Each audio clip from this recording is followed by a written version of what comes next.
E aí pessoal, sejam muito bem-vindos ao Se Liga no Set. Esse podcast que tem o apoio de Digital 35 e The Light. Tudo que você precisar de câmera e luz você encontra aqui. Lembramos que estamos disponíveis em todas as plataformas digitais e aqui no YouTube.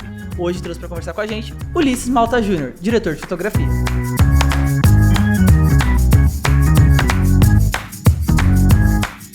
Muito obrigado pela presença, Ulisses. Eu que agradeço, Pedrinho. É sempre um prazer poder colaborar, poder contar um pouco da nossa história. É isso que a gente faz, né? A gente conta a história com imagem, aí uma hora conta um pouquinho falando. Como é que você começou nesse mundo que é muito doido, assim, né? Da fotografia, gaffer, a luz. Quando foi e como é que foi? Na verdade, todos os créditos têm que ir um pouco para minha mãe também, porque na verdade são duas coisas, né? Uma porque não tinha pai, né? Porque meu pai é gaffer também, né? Então vivia filmando. E aí não via meu pai, né? Meu pai vivia filmando. E aí chegou numa idade que eu falei, eu vou querer ter pai. O único jeito de ter pai, onde é que é? Indo no set.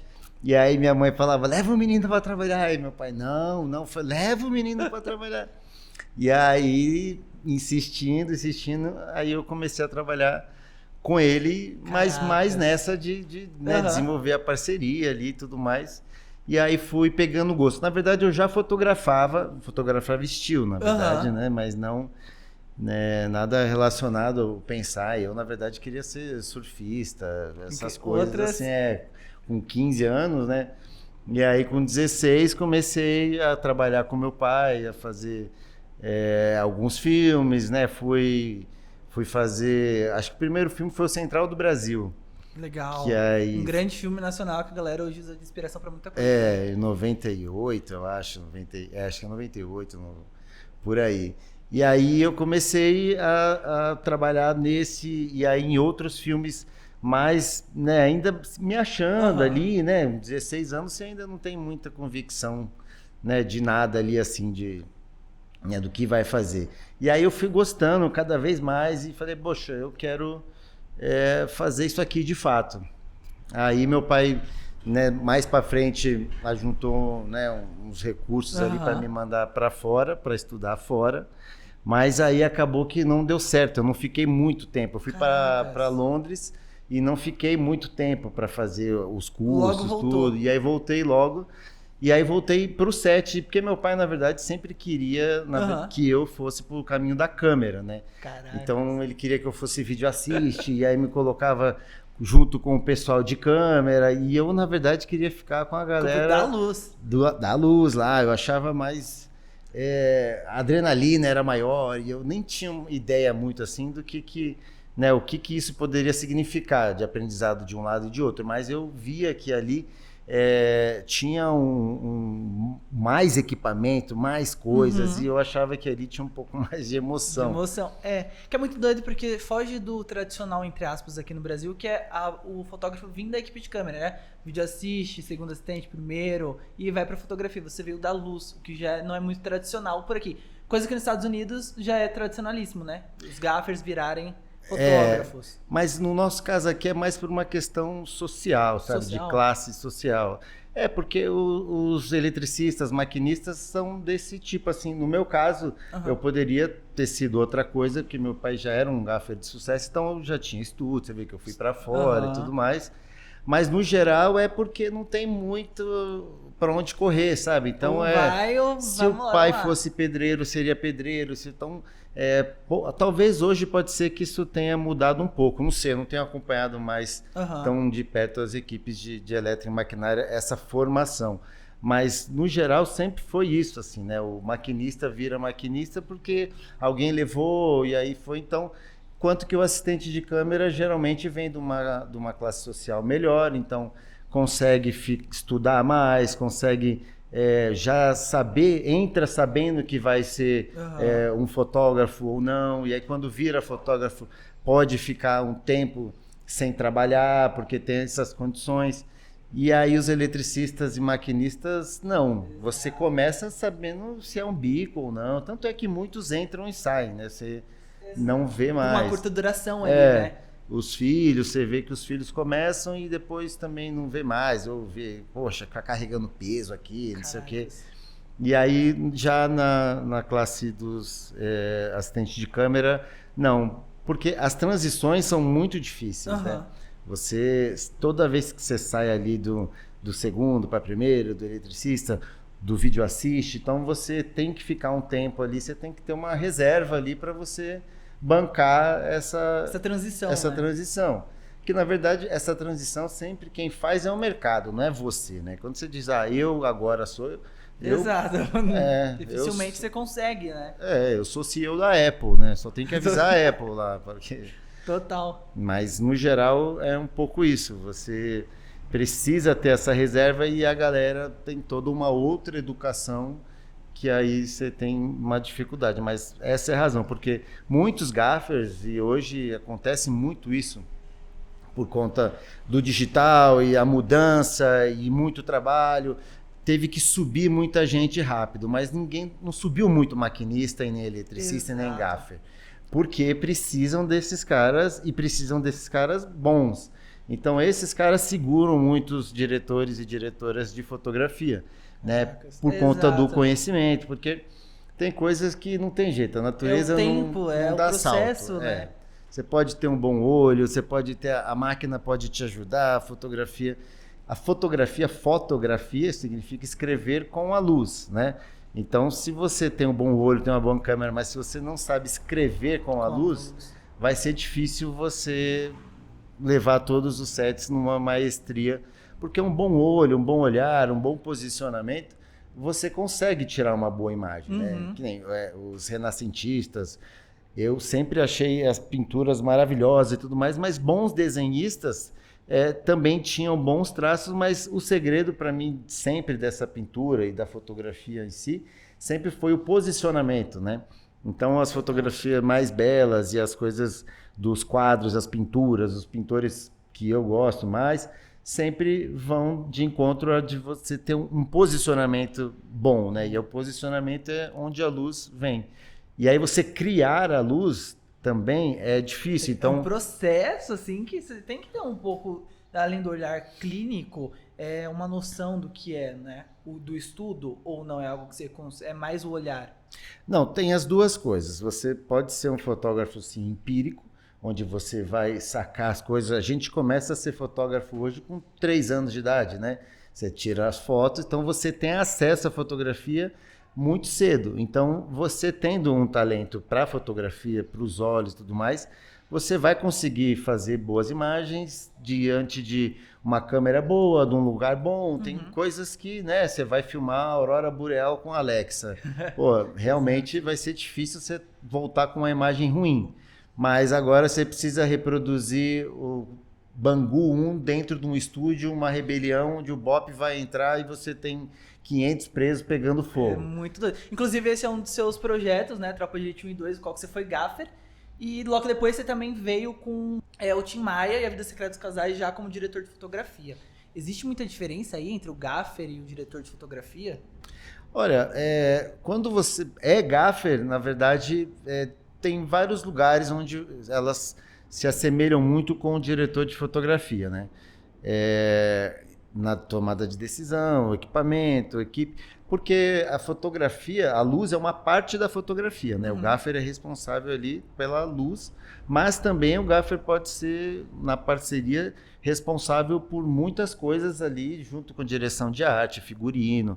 Você, né, tem ali uma liberdade para movimentar em todas essas áreas, né? Mas a diferença, na verdade, ela começa nessa coisa que a gente falou dessa classe social, né? Ninguém chega a gaffer sem ter sido assistente de ninguém. Diferente do diretor de fotografia. Você pode ter sido um documentarista, um cara que viajou o mundo, tal, não sei o quê, aí tem um amigo, uma oportunidade, e aí... que abre as portas. E aí você, de repente, vira diretor de fotografia, e aí consegue uma equipe boa e você vai aprendendo fazendo. Isso é uma coisa que o diretor de fotografia pode. Agora, o gaffer, você não tem como chegar lá vindo de outro lugar, porque você põe em risco a vida das pessoas.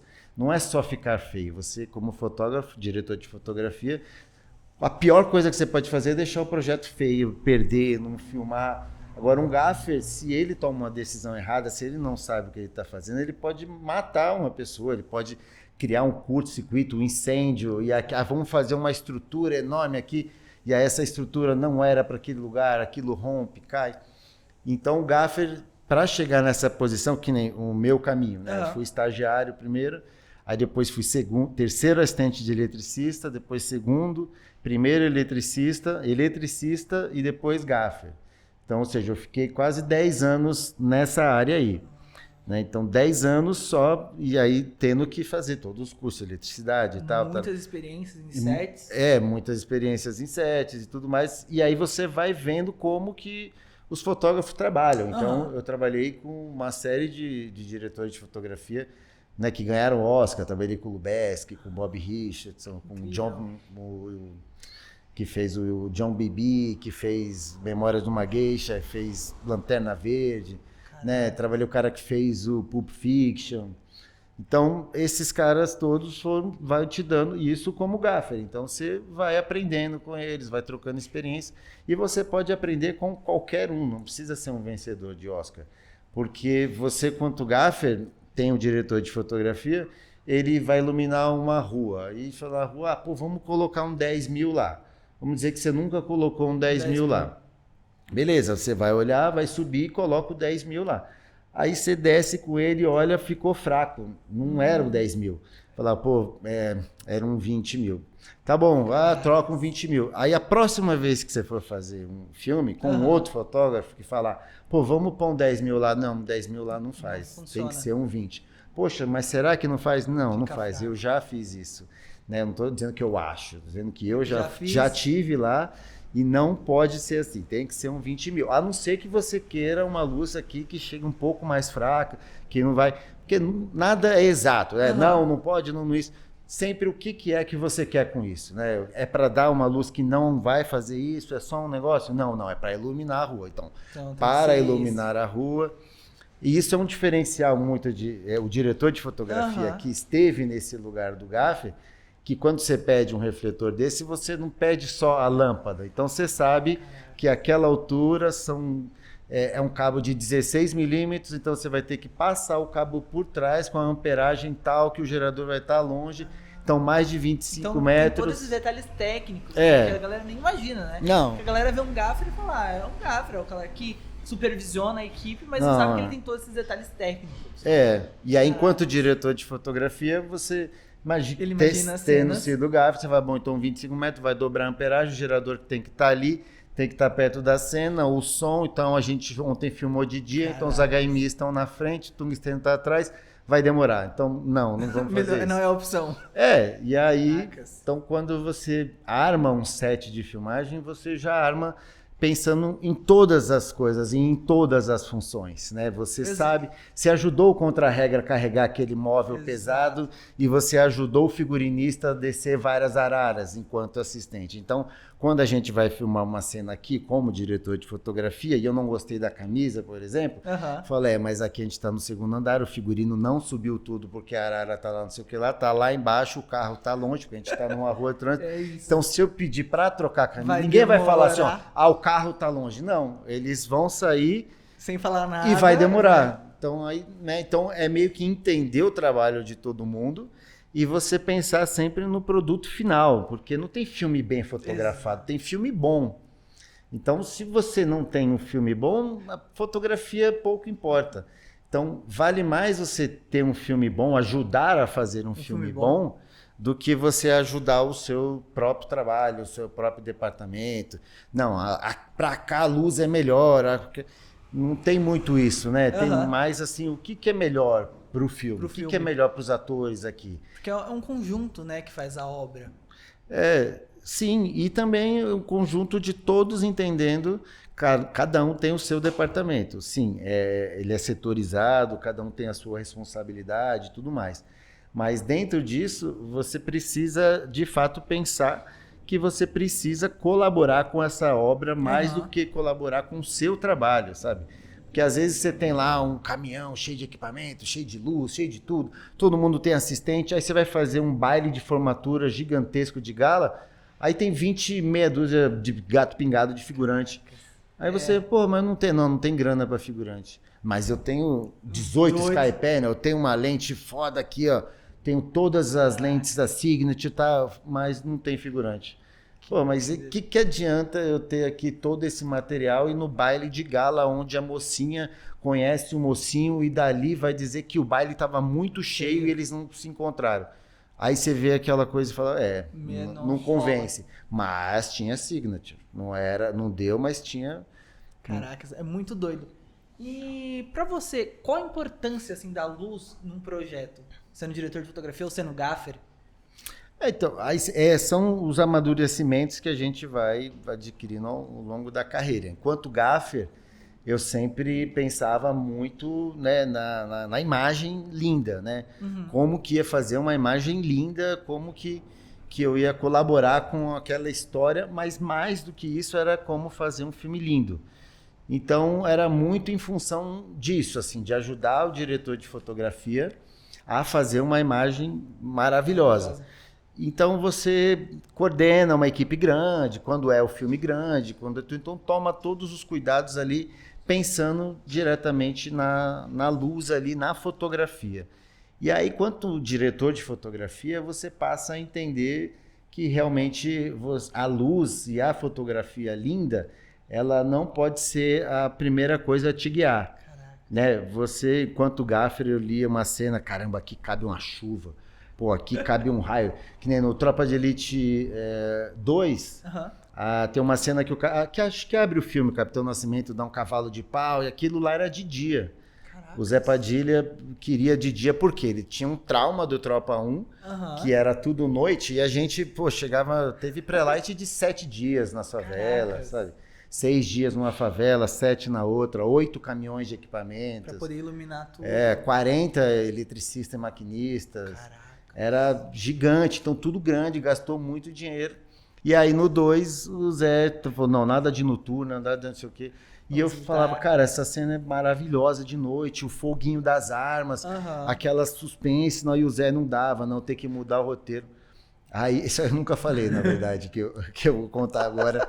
Mas aí eu armei uma estratégia para dificultar tudo que podia para poder fazer virar dia. Aí eu vi que a gente ia filmar 2 dias para um lado e depois a gente faria as cenas para o outro lado.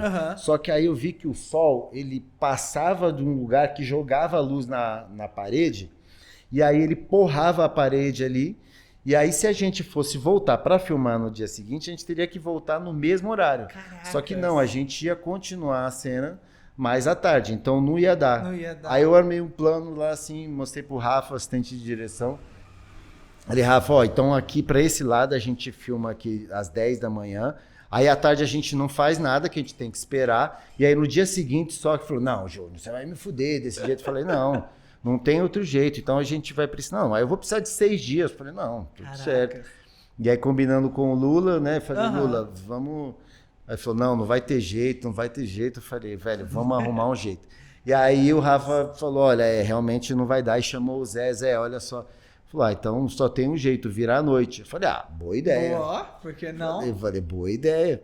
E aí ficou noite, pô, você assiste o filme hoje, imagina aquela cena dia. Caraca, né? que doideira. Todo aquele fogo, toda aquela coisa lá, não ia dar o mesmo... Não dá o mesmo brilho, né? Então, enquanto o gaffer, era meio que essa luta. Talvez se eu fosse o diretor de fotografia, talvez eu falasse, não, vamos lá, o que é que precisa fazer, não sei o quê.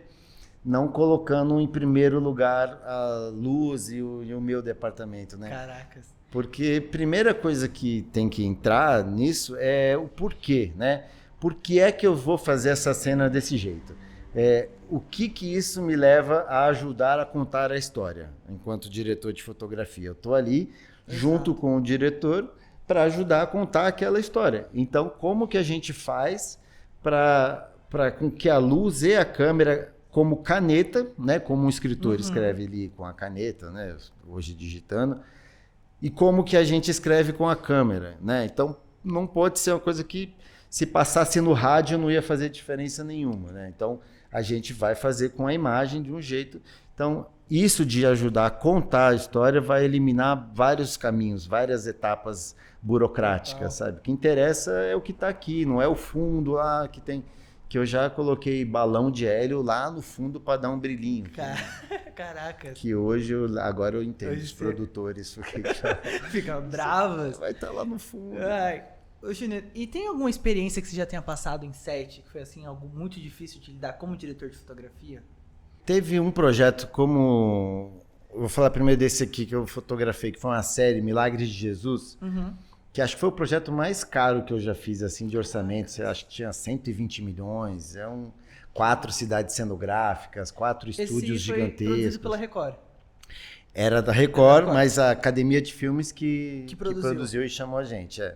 E aí tinha uma cena lá que era uma tempestade em alto mar.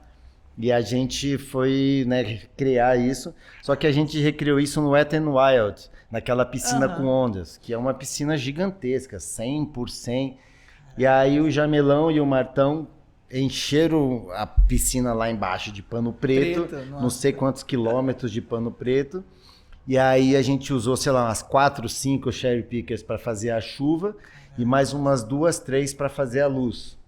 E aí tinha uma passarela assim que o Jamelão construiu atrás da piscina, assim, de fora a fora, que a gente colocou uma máquina de raio de 250 mil para fazer uma tempestade. É uma tempestade. De repente deixa o link. Vou deixar o link aqui embaixo, porque, meu, interessantíssimo ver isso. E aí era difícil porque era uma questão de que a gente estava em alto mar, na história, mas como que a gente ia enxergar os caras em alto mar?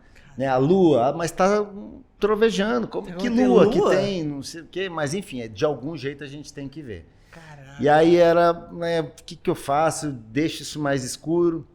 Aí a gente deixou a lua um pouco mais baixa, que não seria a lua, seria uma luz ali mais baixa, e a gente enxergava mais quando vinha o raio. Caraca, então tinha muito raio, então a cena foi iluminada basicamente por essa máquina de raio aí de 250, acho que tinham 2 dessa, se eu não me engano.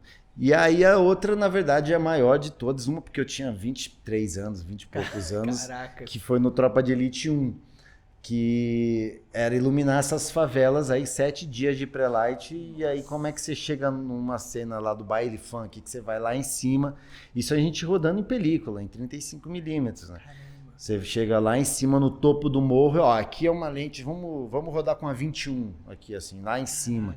E aí não tem, você vai usar a luz do poste, você vai usar a luz da casa, você não enxerga nada, o que você vai iluminar.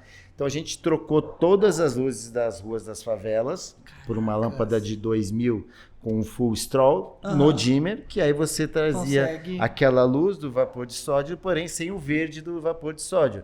E aí você conseguia controlar isso.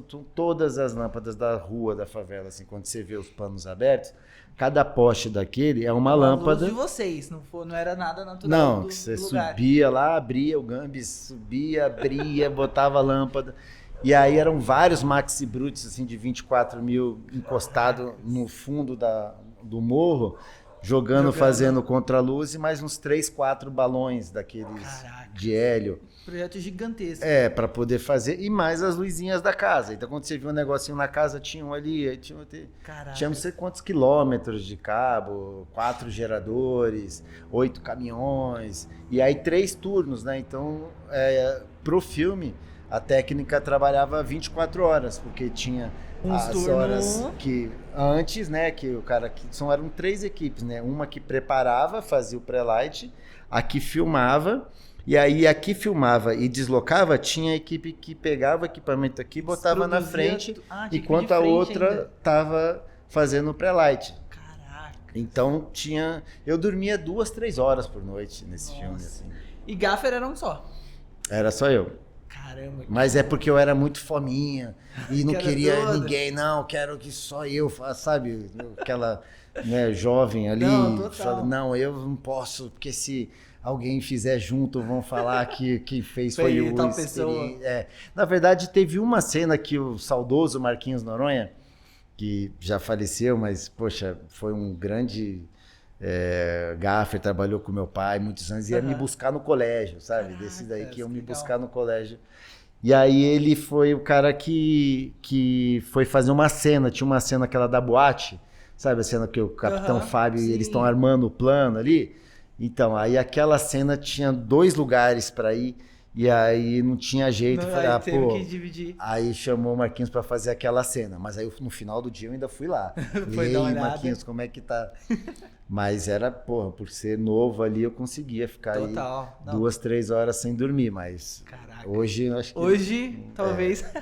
Em todos os projetos também, os diretores e os diretores de fotografia gostam de colocar a sua marca. É um movimento de câmera mais na mão, mais contraste, mais frente. Você tem alguma marca? Eu acho que a marca é o roteiro e a história. Eu não tenho uma marca, né? Assim, eu não tenho um estilo, né? Porque se você tem um estilo, você vai ficar preso àquele tipo de história que tem aquele estilo, né? Então, na verdade, o segredo de você ser um diretor de fotografia, um cinematógrafo, né? É de fato você conseguir contar as histórias do jeito que ela pede. Você imagina só se o cara que está fazendo lá um filme da Rainha Elizabeth lá resolve... não, eu só trabalho no contraluz e câmera na mão, numa história super clássica. Será que cabe? A não ser que você faça um projeto querendo fugir de tudo. Então, a marca, ela tem que ser o roteiro e a história, sabe? E o que pede, porque cada personagem e cada momento da história, se você traz isso para você de uma forma como que ele agiria, né? Não assim como eu agiria, porque se ouve assim muito, se fosse eu fazia, mas se fosse você com a sua história, faria de outro jeito. Esse personagem aqui, por exemplo, você vai lá, é demitido do seu trabalho, descobre que a sua mulher foi embora de casa, e aí você chega em casa. Chega em casa, você abre a porta, se tem uma luz vindo de fora da janela, você já joga as coisas ali, já passa direto pela sala, vai para o corredor, entra no banheiro, já nem acende a luz, vai para a cozinha, acende a luz e tal, volta, liga a televisão. Você tem uma luz aí, você passou, não acendeu a luz da sala, a luz ficou ali, o corredor você também não acendeu, só tem a luz da TV e uma luz que vem de fora. E a da cozinha que você não enxergava a geladeira. Caracas. É uma luz. Agora, você foi promovido e tal, seu filho passou de ano, não sei o que, você chega em casa, já acende a luz ali, já joga as coisas aqui, já vai no banheiro, já esquece a luz, já volta, passa no lugar, acende energia. A luz, não sei o que. É outra luz. Então, você viu que o personagem carrega essa história e essa luz. Caraca. Então, é uma luz mais clara, você tem mais luz nos lugares. Então, você tem um momento da história mais claro. Mas a minha marca é mais escura. Eu filmo mais escuro. Aí o cara tem tudo isso e a cena é escura. Caraca. Então, você tem que passar para o espectador aquilo que você não está botando na legenda. Então, você passa para o espectador, ele não está assistindo um filme de terror e fala, nossa, olha essa trilha, nossa, tá me dando medo essa trilha, caramba, esse contraluz me deixou com muito medo. Ele não vê, e aí o barulho, e a luz, e não vê o rosto, e aquela agonia, não sei. Mas isso é de uma forma subliminar, que ele está sendo manipulado para sentir isso. E você tem que fazer isso com a luz. Né? Tem que ser sentido, né? E fazer isso com a história. Então o roteiro vai dizer para você qual é a luz, qual é a câmera, qual é o movimento, qual é a marca, né? Então eu acho que a marca, na verdade, é do filme, é do roteiro, né? Não, muito bacana isso. E também tem um outro projeto que você fotografou com os irmãos Meirelles, chamado Projeto Cronos, hoje aí deve estar com 4 milhões e meio no YouTube, do Free Fire Garena. Como é que foi para você fotografar esse projeto, que era, entre aspas, parecido com o Tropa de Elite ali em questão de ambientes, né? Que foi gravado numa comunidade aqui em São Paulo. Como é que foi para você fotografar esse projeto? Isso foi no Jardim Peri, né? Cara, os irmãos Meirelles são fantásticos, assim, o Fábio e a Marília, e eles tinham um projeto, assim, muito, muito bem desenhado na cabeça deles, assim, eles, sabe, souberam me passar muito, assim, o que eles queriam, né? Então, eu ajudei eles a colaborar justamente nisso. O que faz com que essa luz seja mais colorida? Não, o jogo, ele é colorido, ele é assim, tem os skins. Então, eu tentei trazer ali para eles essa cor e esse movimento de câmera que corria com os garotos, Aham. então... E aí tinha dificuldade de filmar em comunidade. Sim. Que era isso, você tinha que já, né, entendendo, já com um pouco de experiência em Aham. filmar em comunidade, então, pô, isso aqui vai ser difícil pra gente, aqui vamos usar as lajes, então vamos usar... Que também tinha uma série de luz. influenciadores, né? Então também tinha um fator, pessoas da comunidade em si. Que também dá aquela movimentação, porque a gente, querendo ou não, qualquer estrutura nossa mínima já é grande, né? Chama a atenção. E também tem, no momento do clipe, aparece uma luz roxa, muito doida, vindo do alto, assim, que quando eu vi eu falei, gente, o que foi isso? Conta pra gente, o que foi? Aquilo foi um drone. Nessa época aí que a gente filmou, hoje tem até mais, tem um RGB, mas naquela época não tinha tantos assim. E aí a gente pegou um drone para colocar uma luz, e aí a gente colocou uma gelatina nela. E aí a ideia que a gente tinha era com que essa massa que vinha lá do Cronos, lá da luz, ela viesse acompanhando as casas e chegava em cima dele e criasse essa sensação de que realmente você não sabe de onde vem essa luz que ele procurava. Então, Total. foi um drone que tinha um outro drone filmando O drone. né? Que era Que essa doideira. luz vindo a gente tinha colocado uma fumaça, que a luz vinha na fumaça, ficava Caracas. muito mais legal, assim, porque você via de longe. Ela vindo. Só que aí o pessoal da comunidade Ok. falou, não, tá entrando na casa, pode parar com isso. Aquelas aí. haze maravilhosas. A gás ainda. A gás, nossa, a gás? Eita. Durante a pandemia, infelizmente, teve cortes dentro de set, né? Principalmente dentro do audiovisual, que teve uma época que parou e depois foi retomando ali aos poucos. Só que no início, as equipes eram muito reduzidas. Era o fotógrafo, era dois, três assistentes, um elétrico, um gaffer, para poder conduzir toda uma filmagem. Antes era reduzido ainda, às vezes do próprio personagem e tal. Você acha que isso trouxe alguma experiência? Sem dúvida. Isso, você teve que se adaptar, as pessoas que não tinham esse costume de fazer com menos e ter que fazer a função de mais pessoas, passaram a aprender a fazer isso. Era uma espécie de pré-requisito para fazer alguns filmes, ter pessoas que tivessem sido assistentes. Por exemplo, o primeiro assistente de câmera tentava achar um que tivesse sido o segundo, que tivesse sido o logger, para poder fazer a função deles. Funções. E aí a mesma coisa, né, o fotógrafo também, que conhecesse um pouco mais ali da técnica para poder ajudar o eletricista e tudo mais. E assim todas as funções. E aí a gente voltou um tempo onde de fato as equipes eram bem menores e você precisava cada um fazer o trabalho de todo mundo ali, ajudando. Então, eu acho que na pandemia, por conta de você estar com menos gente, menos equipamento, e a gente filmou. Então, é a prova de que você consegue fazer com menos. Sabe? Inclusive, teve um job que a gente fez junto, o filme Dia das Mães da Ninho. Uhum. Que foi uma mega experiência, né? Foi. Todo mundo botando a mão na massa, Exato. fazendo arte, fazendo figurino, cabelo tá ok. E toda essa parada da tecnologia, do Zoom, né? Não só do Zoom, mas como das outras plataformas de videoconferência que se tornaram uma febre aí, né, durante esse período. E uma última pergunta para poder finalizar qual dica você pode dar para quem hoje pretende se tornar um bom diretor de fotografia, esse percurso aí a se trilhar? Olha, para querer ser um diretor de fotografia, de fazer filmes, séries, essa coisa que a gente faz, precisa ter uma experiência de vida além dessa da técnica, sabe? De você se preocupar muito com a câmera, qual é a câmera, qual é o tamanho do sensor, agora que eu vou filmar, se eu filmo em 4K, se eu vou filmar...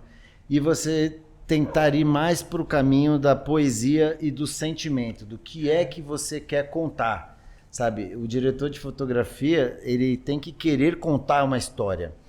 E aí você, para contar uma história, você tem que ter lido bastante história, visto bastante história, e você tem que, de fato, entender o roteiro, ler o roteiro várias vezes. E de uma vez sempre se colocando no lugar daquele personagem e imaginando como aquele personagem começou. Coisas que não estão escritas ali, você constrói. Tá, aquele personagem aqui, de onde ele veio, onde ele começou, e aí aquilo você vem trazendo e aí você colabora dessa forma.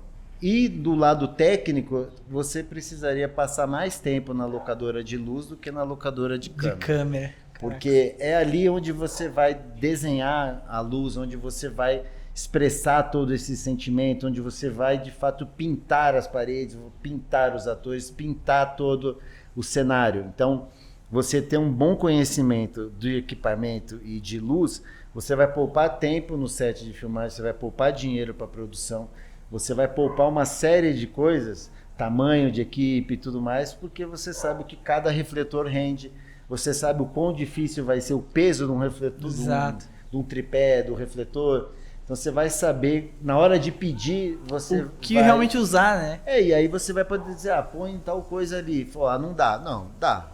Você tem conhecimento de dizer, não, dá. Não. Se fizer isso, funciona. Eu acho que dá. Quer dizer, a palavra final é sempre, eu por ter sido gaffer, tenho um diálogo diferente com esse pessoal, mas mesmo assim, já teve coisas que eu falei, não, pendura ali assim, não dá. Eu falei, não, se você fizer isso, não dá.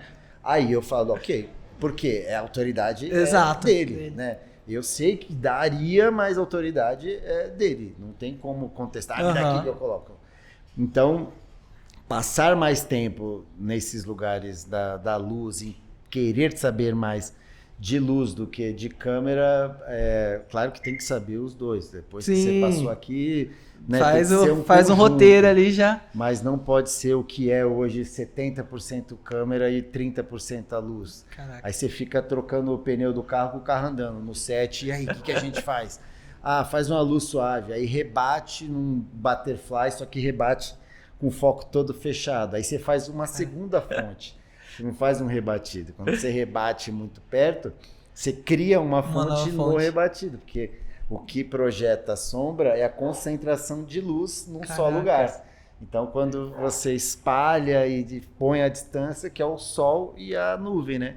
O sol vem de longe duro, fortíssimo, pega uma camada espessa de nuvem que dissipa e chega numa sombra. Mas são as distâncias. A distância do sol da nuvem para onde a gente está. Então, isso que é a coisa do diretor de fotografia, é reparar nessas coisas, sabe? De você olhar os lugares e ver uma luz bonita no carro, de onde vem isso? O que sobra dali, o que sobra daqui.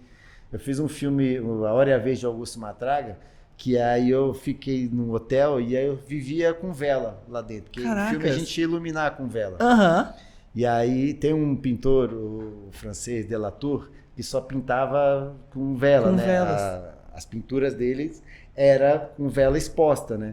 Então tinha vários truques, várias coisas, e aí eu estudava esse cara e ficava com a vela, ia tomar banho com a vela. Com a vela. Aí olha que interessante, a gente sempre usava Flickr Master, né? Pra poder fazer vela. E aí nessa experiência eu percebi que a vela não treme, a vela balança. Se você não tiver numa fogueira, então a vela, ela se mexe. Então quando eu passava pela vela, eu via que ela mexia. Eu tava lendo, batia um vento, aí a letra mexia, aí tomando banho, a água fazia a vela. Aí ao invés de usar os Flickr Master, a gente tirou as lâmpadas do 650, tungstênio, botou num dimmer no fio, e aí como era a película, deixava baixinho no dimmer e aí ficava mexendo ele assim, ó. Caraca, como se fosse a vela. Então tinha a vela em quadro, que não era o suficiente para iluminar, e aí a gente ficava com a vela balançando, dando um movimento assim do nariz, e não o Flickr Master, que é tipo, é a vela, é o fogo. Tem uma fogueira dentro do quarto? Não.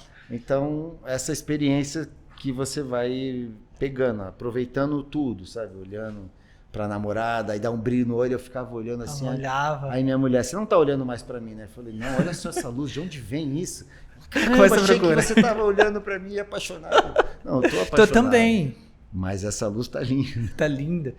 Mas é isso. Júnior, mais uma vez, muito obrigado por você ter vindo. Eu que agradeço. Até aqui, ter tirado esse tempo pra gente, pro pessoal que tá em casa e que vai ouvir a gente, espero que bastante nos conteúdos digitais. Obrigado. Maravilha. Obrigado, Pedrinho.